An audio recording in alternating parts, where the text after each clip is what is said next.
A few weeks ago, I saw on HL Supply a sale for the Makita 7900 large bore kit, and I have a 6421 I rebuilt a couple of years ago, new bearings and a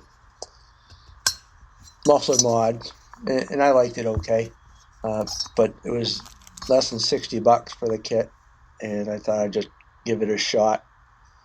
It looks pretty good. The casting looks good. There is a rough spot on the exhaust. Nothing crazy. Everything else looked pretty good. Comparing the 6421 to the new 54 millimeter piston, quite a difference there.